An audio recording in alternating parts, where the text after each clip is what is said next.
anak lar pandam mungcar tinon rekekoneng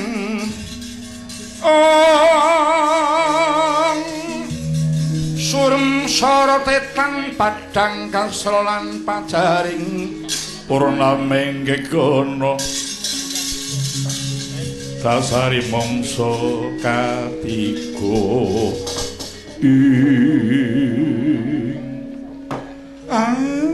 Ndara kula Harjuna sampun pinarak ing Karangkedempa nuwun mangkita Gus keparenga keng abdipun Semar Cemadong dawuh menggah kados pundi anggen paduka nyara wedakaken icaling pustaka jimat kelima sada saha anak kula pun pitur dhumateng yang Brawana biasa ing Saptawarga Den iya Kakang Semawur Hanono yang perempuan abiyasa paring dawuh supaya aku bali parang Praja Ngamarta Pandhawa ndikake nindakake tapa ngrame Kakang kang yang paring dawuh sepados Ndara Pandhawa nindakaken tapa ngrame Gus Kakang Semar Paranyata niku tegese kudu tetulung dalem sepadaning umat iya mula ayo Kakang aja suwene ngandak kanthi jemujuk marang Praja Ngamarta makempal marang para kadang Pandhawa Kakang Semar Sigra kang pala tumingal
Prayangan jerangkong dindong warudayong kleng-klek balung atanda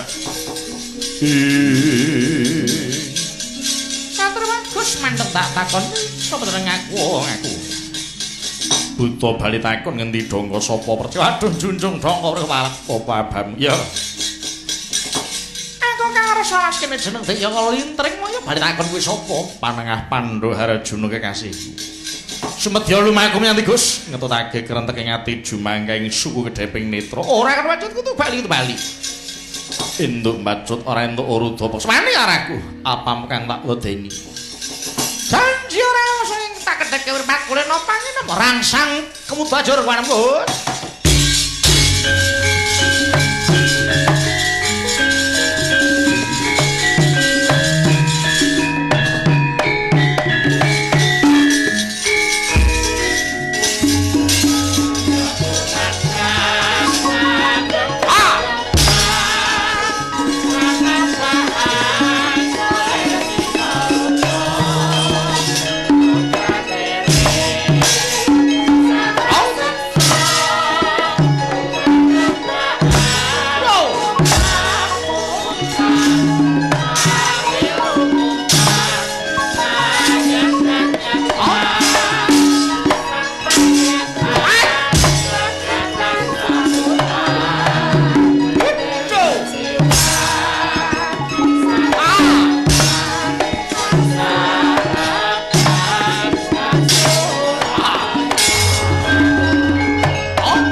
Wah!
kantonging paluapindha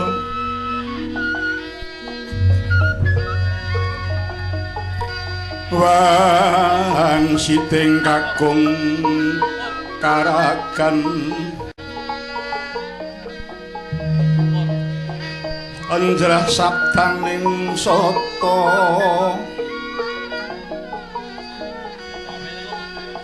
kakuluruk asauran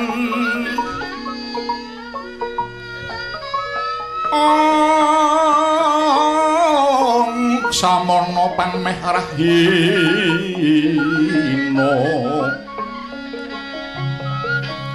mega bangkaton sumunaran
kita nyuting idung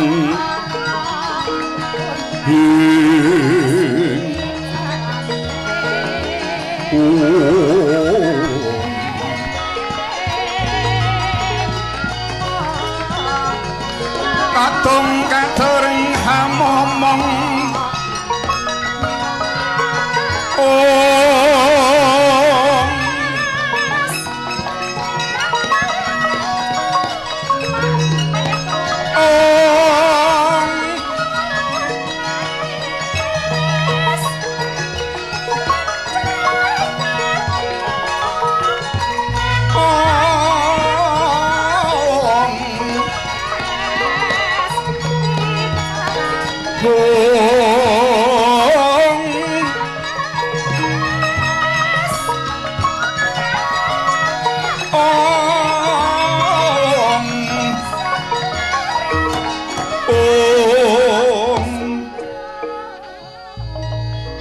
minangka sambunging carita ngatingal gumlaring negari Ngamarta ya negara Indraprastha ya praja Cintakapura negara Kaloka gedhe padhang Jakati dhuwurku sadoh marang kuncarane kang asta pusaning praja inggih pambayun Pandhawa dijuluk Prabu Puntadewa ya Prabu Yudhistira ya sang Guna Talikrama ya ing sang Sada Dwijakangka pinarak ing Singangsana jinajaran kang rayi Raden Werkudara tuwin kembaran lan Gusti mangkono pateng sang Prabu Kresna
manah rahayu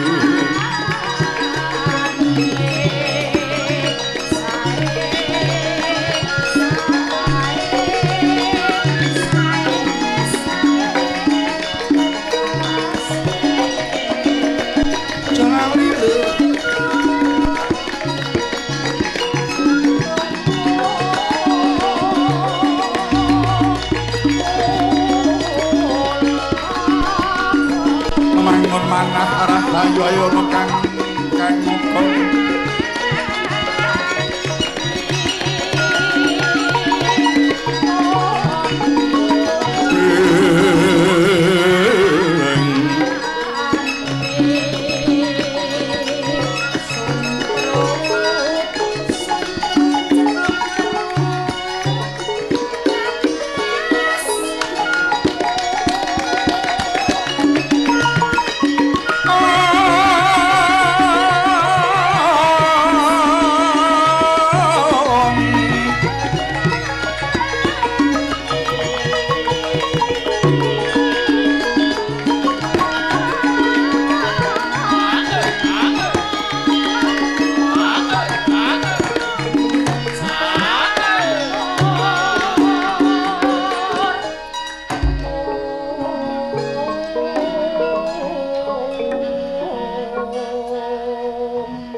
jahniyah ning talaga kadilangit mambang tangpas ulano pamaneka wintang tulya kusumaya sumawur lumrap kang sekar kadijalada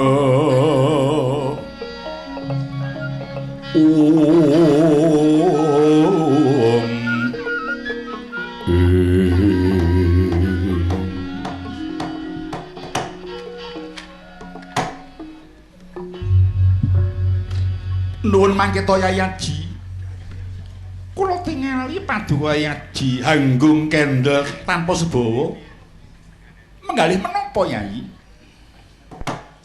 duh Koko Prabu kadang kula sepuh milori paduka namung kendel labet anggen kula mipratosaken dereng wangsulipun jimat Kalimasada Pusta Jamus ingkang kabekta Petruk Koko Prabu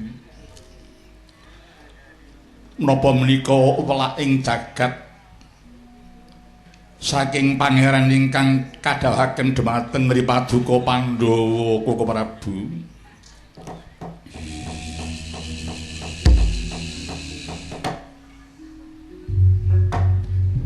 iya kepara nata ditengresna kakangku Klimasada ilang saka gedhong pustaka bareng karo ilanging si Petruk ing mangka surasaning Klimasada dadi kiblat lan panutan saperangan akeh bebrayan ngamarta yen ora tumuli bali padha karo uripe wis ora duwe tuntunan gek dadi apa donya sing tanpa Klimasada Maha Kresna kakangku ben atur di Mas Werkodara Yayaji wonten dawuh Koko Prabu saking pamanggih kula icaling Klimasada menika mboten nama Gusti ndhawaken lak dhumateng para kadang Pandhawa kula kinten ing mriki pangeran ngimutaken dhumateng titahipun supados resik diri saking tumindak ing ngawon ugi dipun imutaken supados para manungsa ingkang sampun pitados dhumateng waring Klimasada wau sami purna hanindakaken ingkang kababaripun sami purna tresnasih dhumateng sesama tuwin purna pamayuhayuning bawana sampun ngantos wonten kedadosan sareng sampun mangertos isi Sri Klimasada malah lajeng kangge dak-dakan ngrisak dhumateng saming gesang menika mboten kenging Yai. Kresna kakangku. Piye Werkudara sing soto minta kaya ngono kuwi menungso sing seneng ngudhokake marang kekarepane marang wong liya. Dikongkon kudu manut karo tumindake dheweke. Dheweke ora ngerti yen penemu mau cacahe ora beda kelawan cacahe wong kuwi Dewi Kresna kakangku. Kepara bener Werkudara. Namung ketingalipun Yai Haji sampun utusan Yai Kyai Harjuna swadhating Saptawarga Yai. Nggih, lurandipun Koko Prabu. Namung ingga samangki Yai Janaka dari ketingal wangsul Koko Prabu. Prayogi menawi dipun arep serta wis Yai. Lho nggih, Koko Prabu istirahaken dawuh. Long-long indriya mangu mangun kong kanduwan rimang.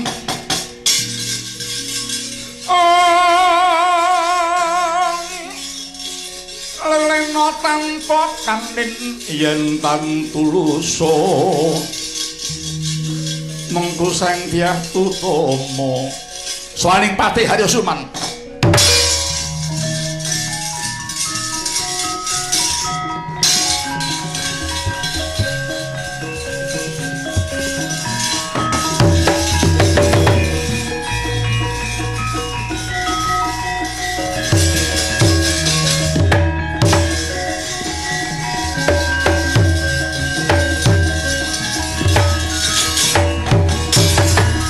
Ya dari sangka pirangmu rinangkul kinempit-empit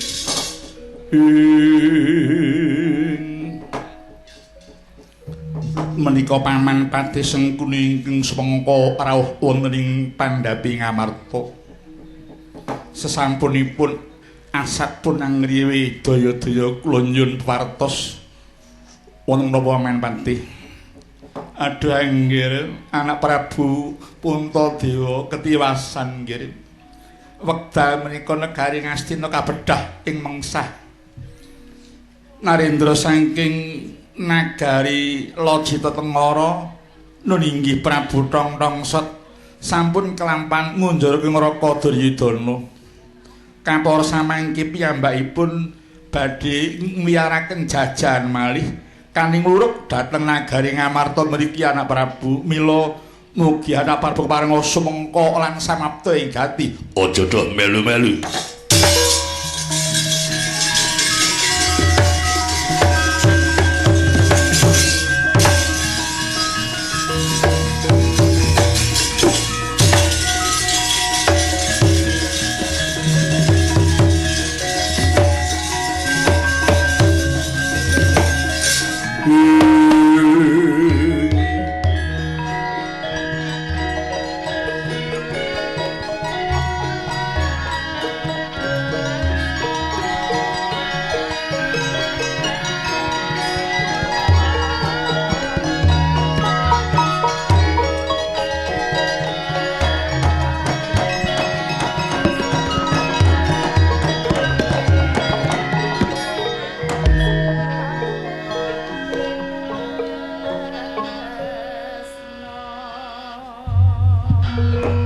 Mangkin suya tengah kulem lengeng arum Hungkara sang Brahmana tan pindah swaring madu prangta manut kembang arep ning rimang kriyang ning kantha marmasangga jaya kantha Iki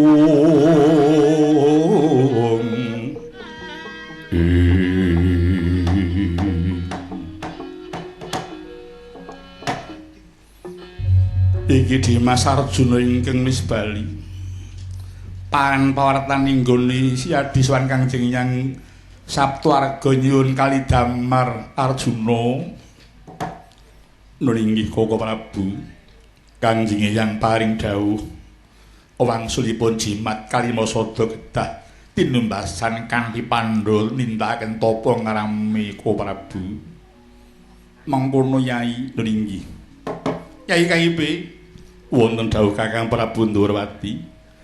Jumbuh kelawan sabdaning Kangjeng Hyang Abiyasa.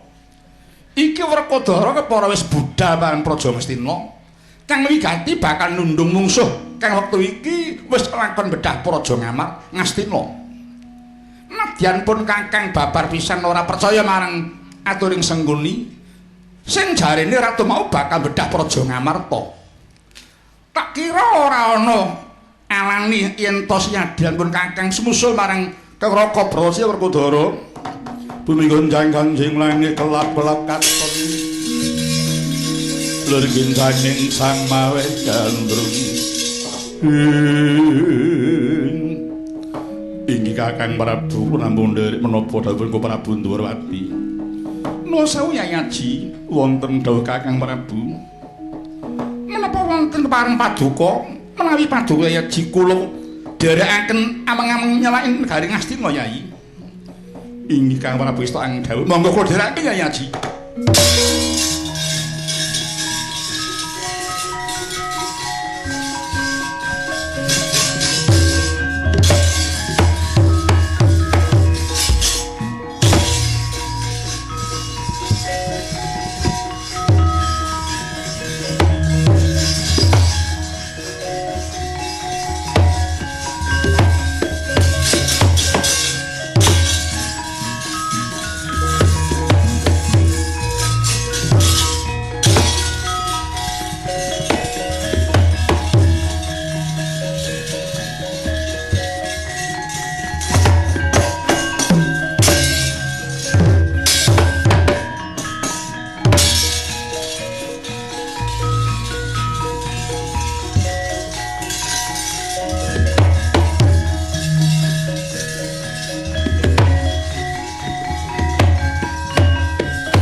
Kadangmu padha warandena becik besok amendemo baris kang prayitna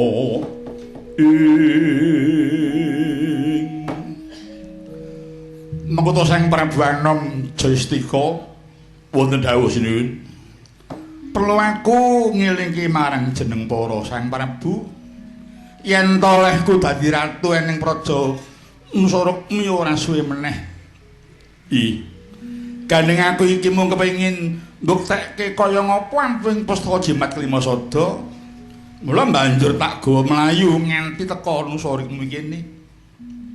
Lho iki.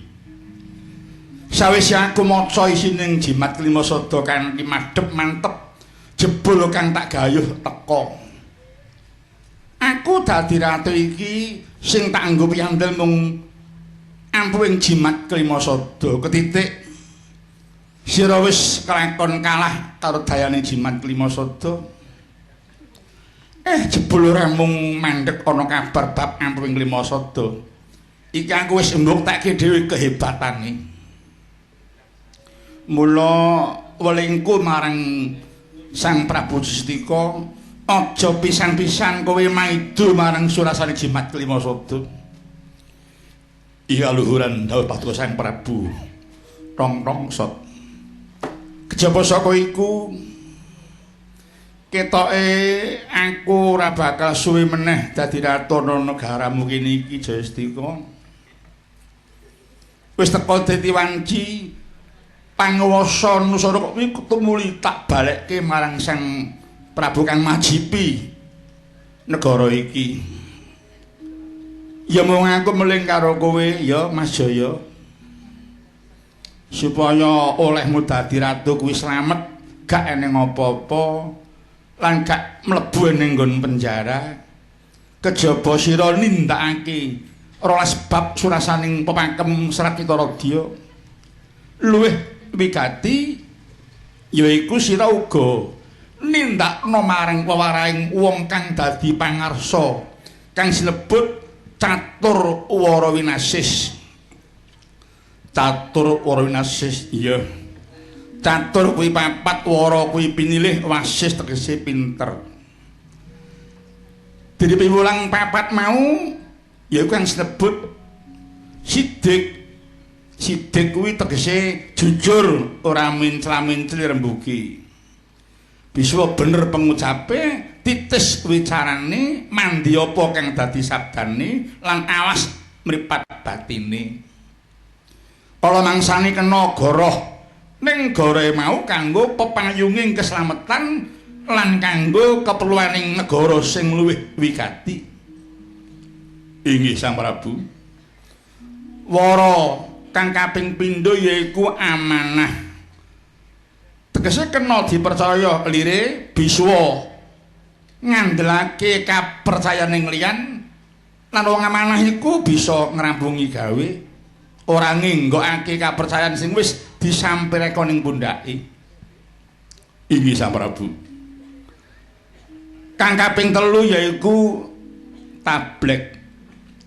Tablek kuwi tegese biwarakake utawa aweh piwulang pituduh lan sesuluh sing kabeh mau bisa mahanani tentreming ati, tentreming bebrayan agung lan tentreming warga masyarakat.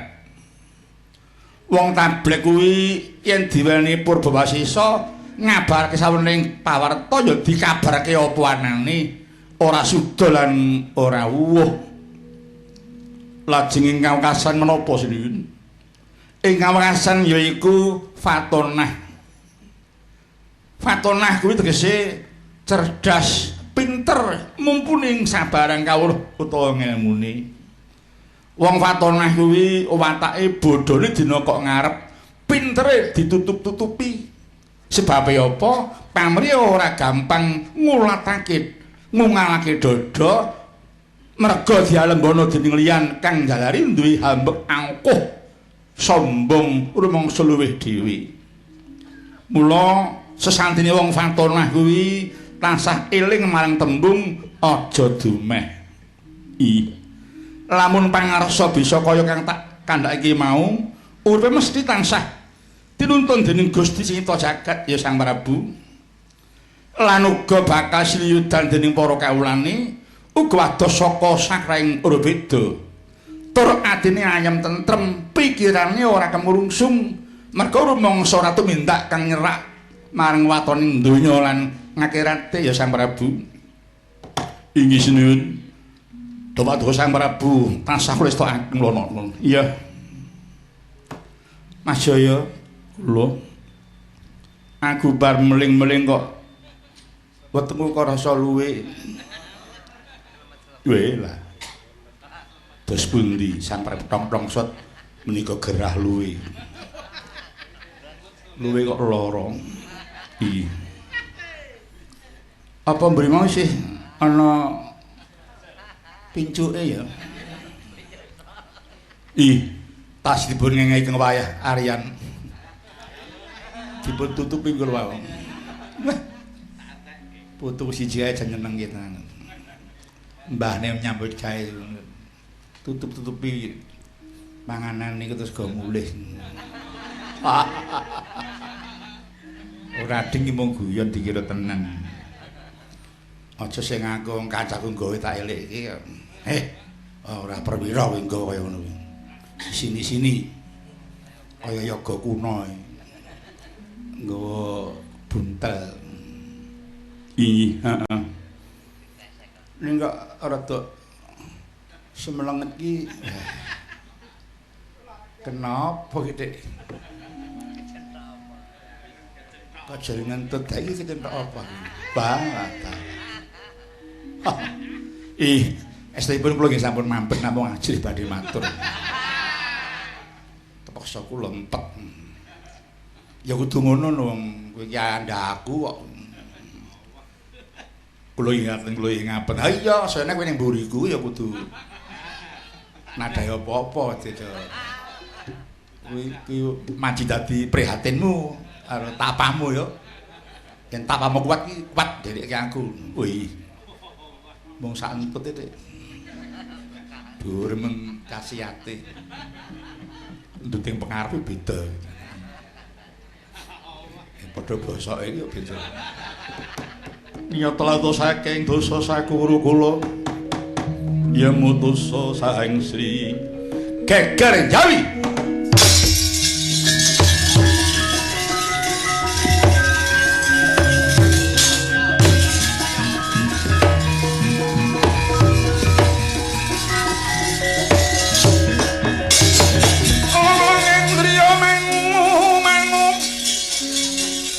Mangkong kanduan harimang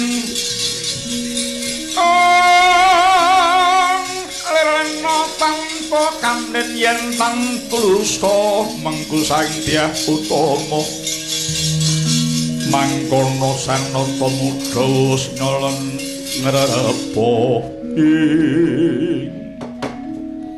ana apa bocah menggung mlayu-mlayu kathokmu nganti suwek unjuk uninga sinuwun ing jahe wonten pareng muka ingkang ngandhateni mungsuh niki saka ngendi kacariyos saking negari Ngamarta para Pandhawa sinuwun aduh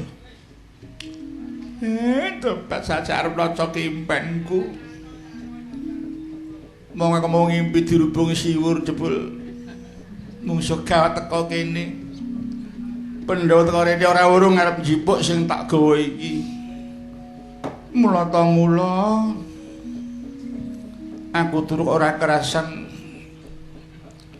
mergo kelongan karo wong omah. Wakil tu mung guling jebul kimpet sing ora apik. Tak titeni bola bali aku anggere ngimpi kok ngising mesti kelangan. Minta titeni bola bali. Nek mung metu sithik iki kelangan sithik. Nek brol akeh nganti jutaan wong sing ilang. Kaya numusi kaya ngono. Mau lagi ngentut lho jane urung saning pamune. Sang Prabu, nun kula, aja tak ngenteni Pandhawa ing Pandhawa. Kurawa kabeh luwarana. Ih. Sedika. Tak pethokne dhewe ratu iki.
Kadangmu padha warandena becik besok amendemo baris kang prayitna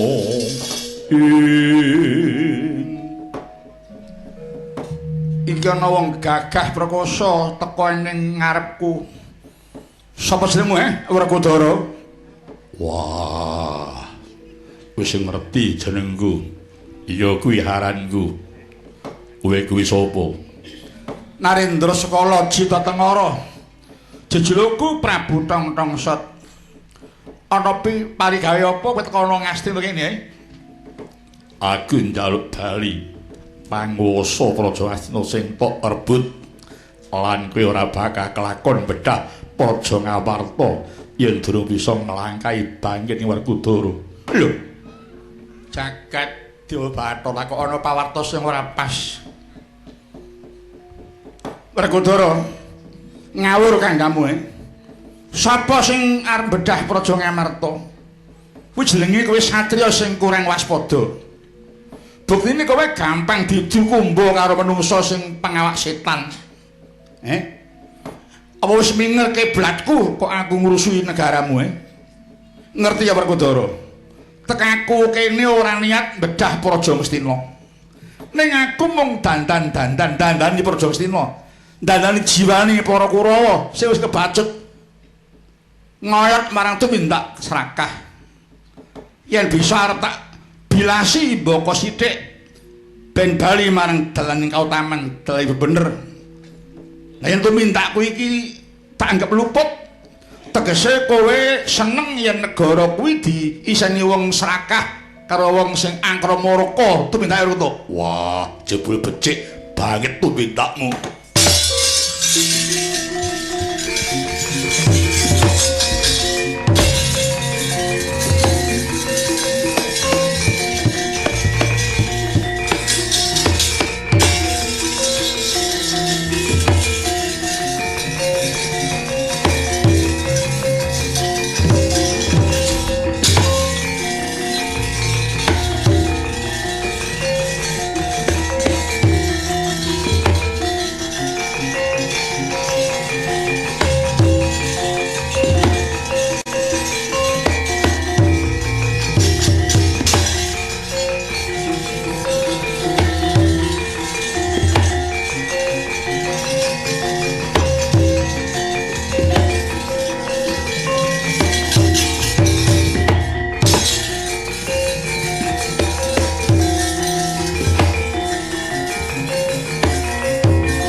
Langening kalang nyuwana gelar pandam muncar dinon kekoneng surem soro tetan padang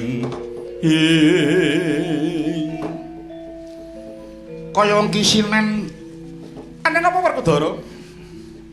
Prabu Tongtongsot atine apik dheweke ora ngrebut panguwasaku Ngastina saka tanganing Gurupati. Ning jaremu kepengin dandan. Mula Siadi aja pangling karo watake Sengkuni ya. Buktine bubar ngububi Siadi saiki ndi raine Sengkuni? Ora wis katon to? Ora wis katon? Iya ora ketok menungsane lha iya. Mula aja nganti kowe pangling karo Sengkuni. Ya kaya ngono kuwi gaweane Sengkuni. Sak nggon-nggon mung ngobak-obak marang katentreman liyan. Sebab dheweke ana sing mbayari di. Iya. Mula kudu sing ati-ati, kudu sing mulat. Awake dhewe aja gampang didukumba. Asna kakangku iya. Gane wis teko Praja Ngastina babar pisan ben eneng gawene. Iya. Arjuna wonten dawuh. Garih Bagong timbalono sendika Kang Prabu.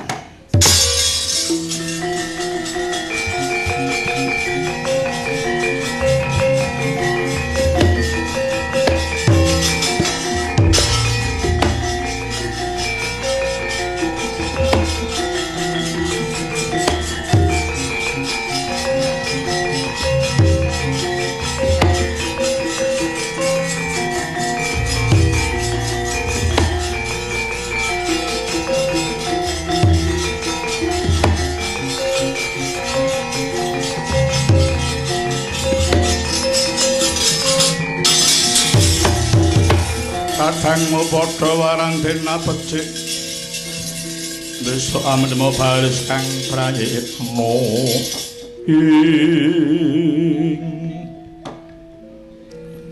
Gareng Bagong kula wonten dawuh sinuwun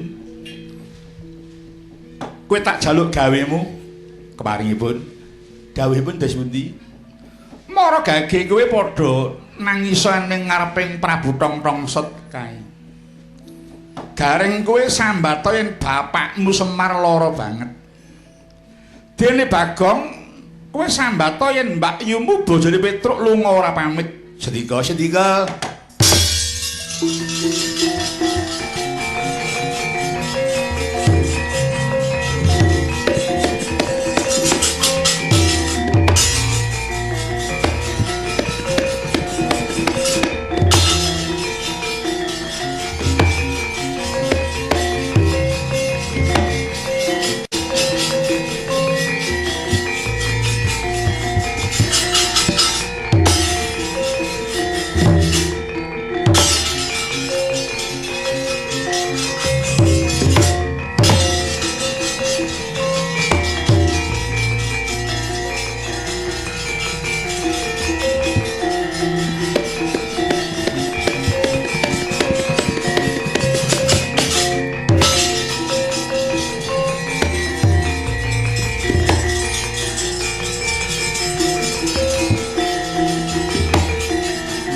ingkang nagjar pandamun sareng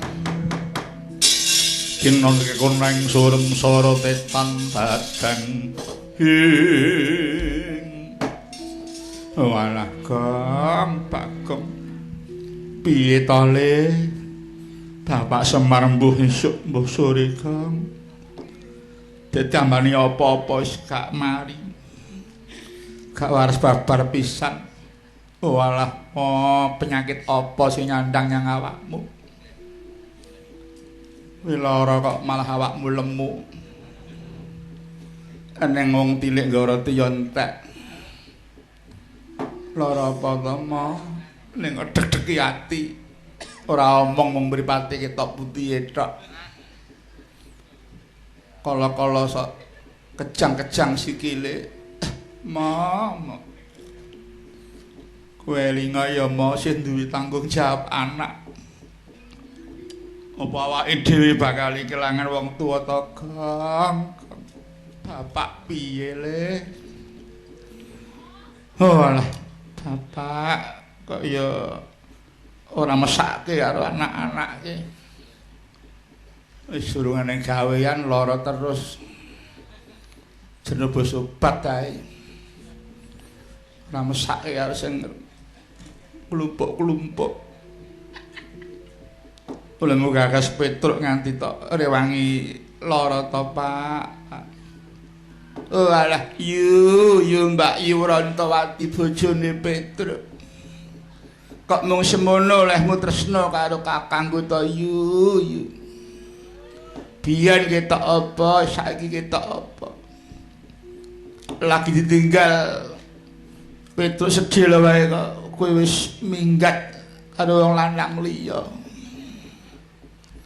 pancen Petruk gak duwe apa-apa duwene ya mung kentes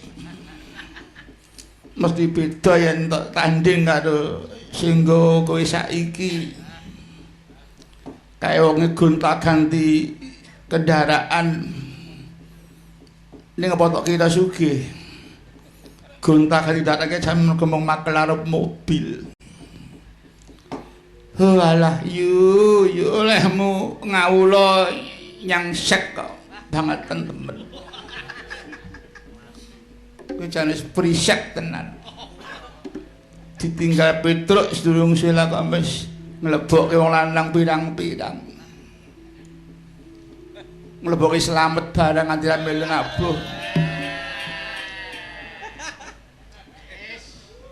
malah aku bareng arep tok pangan to yu kadangmu padha warang dina becik besok anem paris kang prayitna mangkono datan kiat ngampah hardaning nafsu Prabu Tongtongsot babar saking Curah Petruk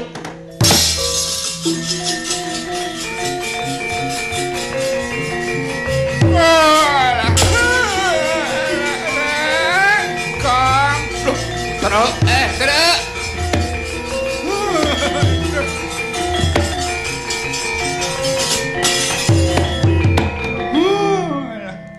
ora nyono wedok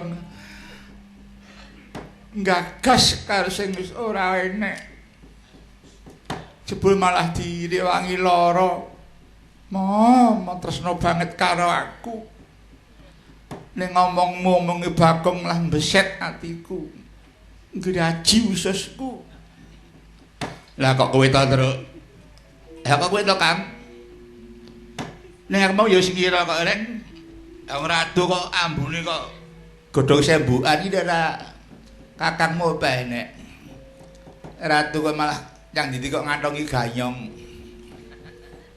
seneng aku kok dirembuk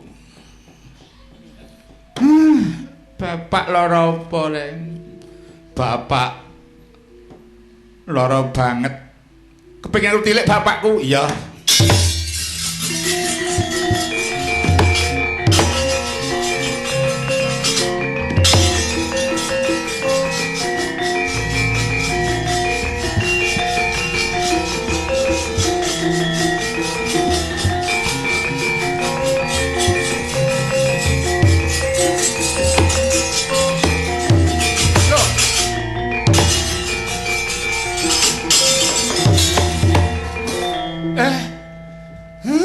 Petruk Bali garing pancen keparat tenan ya diapusi uga-uga nggih kula mo jare bapak lara ucapan ki donga lho kowe ngucap kok jelek kula ki lara apa kowe ndongake aku lara la wong sing sanjang niku gareng aku Bagas Waras Truk ya mung pikir kula rada kenceng merga mikir kowe kuwi anggere pikir kenceng gulaku munggah waduh kowe nyang ndi lah kowe nyang ndi to nggih mo kula baris kursus Brokasuta terus terang kula kesan mriki beto jimat kelima soto aja sembrono ayo nang ngadep sinuwun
gonjang kancing langit kelap-kelap waton liriking sanging sang maweh gandrung Petruk inggih kula sinuwun nyuwun pangapunten estanipun kula dados Prabu Tongtongsot kala wau oh ngono niki kok bisa babar sejatining Petruk nggih kula dipun apusi garing kalih Bagong garing sambat bapak sakit Bagong sambat jari bojo kula minggat betul lanangan sanes Petruk aja kleru tampa aja dadi atimu garing karo Bagong padha tumindak kaya ngono mau pancen aku ingkang ndhawuhi sebab yen ora nganggo cara mengkono kesuwen ngenteni marang balimu Petruk niki mongko uwah-uwane tumindakmu lan tumandangmu ya wis bisa dirasake dening kabeh Bebaran Agung. Mulane ora aneh saiki para kang padha nyekel panguwasa wis padha tumindak becik ora tumindak nyeleng maneh marga saka tuntunanmu ya Petruk. Wah sembah nuwun sanget. Sabab para kawula wis padha maspadakake lan para kawula ora wedi-wedi ngelokke marang sapa wae ingkang tumindake ora bener. Inggih matur sembah nuwun. Dene para Gusti kula sampun saged ngraosaken dhumateng krida kula. Ih mboten ketang klungsu-klungsu kula nderek udus nuwun. Lan kowe bisa dadi rantu bareng kuwi pinalare persajan kemawon sinuwun. Estanipun kula ngakeni bab ampuhipun jimat kelima sating kula beto sak menika sinuwun. Kasunyatanipun menawi dien ginakaken kangge bab kesaenan lakar dayani saestu kok Sang Prabu. Kados sinuwun Duryudana dipun welehaken kaliyan tumindakipun piyambak sakmenika dados pakunjaran. Mengkono kok kebangetan temen oleh mudhasya marang Kakang Duryudana to Petruk. Menika saestu mindak kula kok sinuwun Prabu Duryudana dipun ketingalaken piyambak kaliyan tumindakipun. Gandeng wis malih jatine wujud apa iya isih dimilik marang Klimasada. Wah babar pisan mboten. Kula sampun ngraosaken Klimasada mila sampun ditiwanci kedah wangsul kanjeng agem. Monggo Sang Prabu keparenga nampi menika wangsul jimat Klimasada.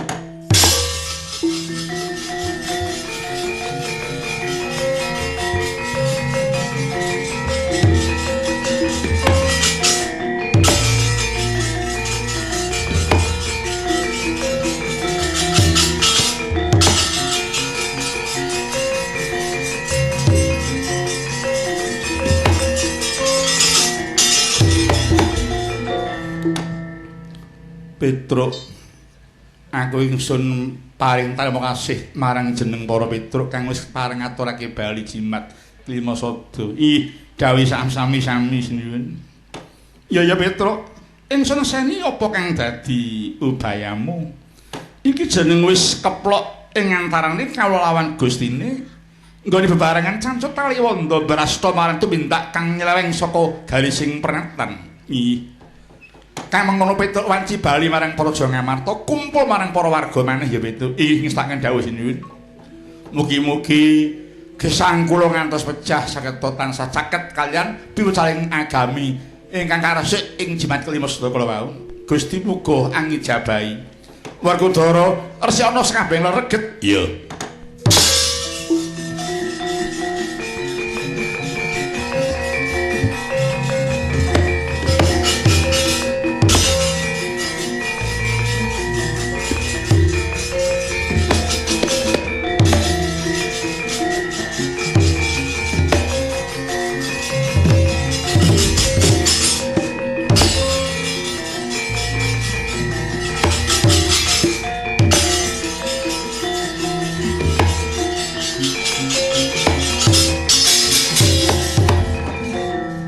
Iki sapa? Iki kula pun Justika saking Nusarukmi. Paduka sinten? Aku Werkudara. Duwe karep apa? Madosi Sinuwun Prabu Tongtongsot wis badar wujude bali malih Petruk meneh. Oh, ngaten. Iya. Mula panguwasa negara Bali marang tanganmu. Nusarukmi dadi wewengkonmu. Nggih. Ya mung tak jaluk kowe tansah tak elingake. Tumindak sing ala jopok bajutke. Tumindak sing apik sapa lange Petruk untuk nggo ing salawasmu urip. Oh inggih Raden. Sampun dados sumpah kula. Kula badhe dadosi jiwa kula, dadosi tumindak kula. Kula badhe tumindak manut dhateng piwucaling kitab jimat Klimasada kala wau. Iya. Bila Raden kepareng sak sampun kula wangsul dhateng Gandhi Nusarukmi, kula badhe tetunggil lan para Pandhawa kekadangan para Pandhawa. Iya. Yen ucapmu becik tumindak apik pendho bisa nampa aturmu. Ya. Kula nyuwun pamit mongso bodho.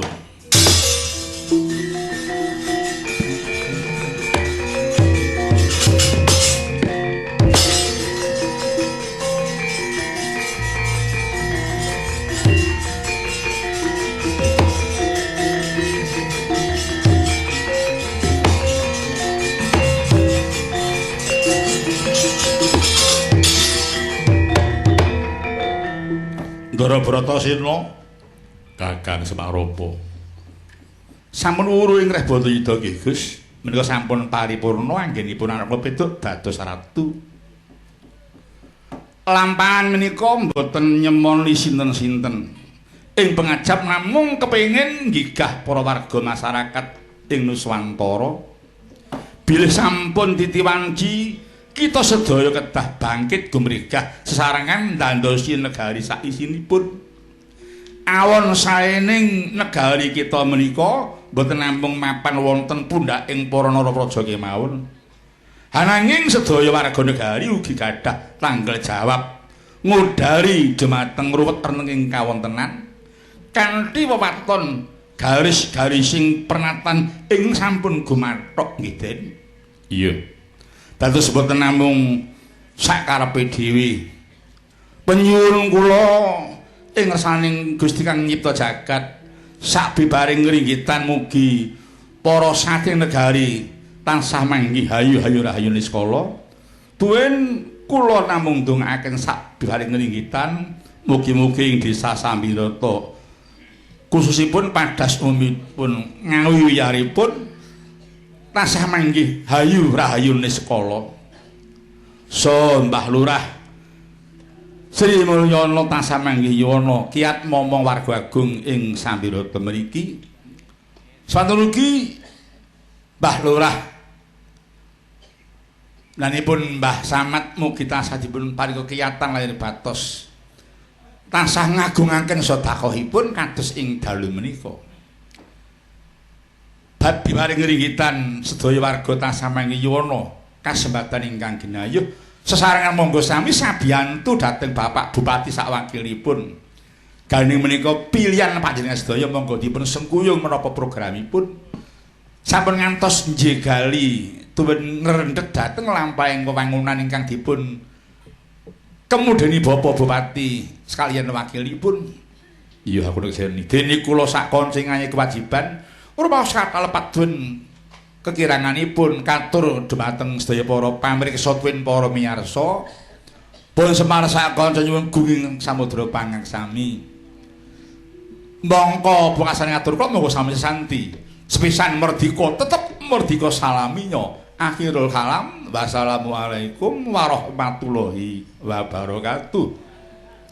Saka babakan jogetana syukur marang pangeran. Semangga Gus.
Ini sebenarnya nadar ya, nadar dari Pak Samad. Pak Samad ini kepala desa Bintoyo ya, Pak Desa Bintoyo yang kalau nanti Pak Kanang menang dan jadi bupati lagi, kemudian kecamatan Padas perolehan suara tertinggi, maka Pak Samad mau nanggap ke wayang ya. Nah kemudian di mana nanggap ke wayang, mau diletakkan di mana? Karena di Bintoyo sendiri tidak 100%. maka ditempatkanlah di Sambiroto sini, di tempat Pak Yoni sebagai kepala desa, sehingga kepala desa juga tidak begitu saja, ya harus nyiapkan ubur rampe dan lain sebagainya.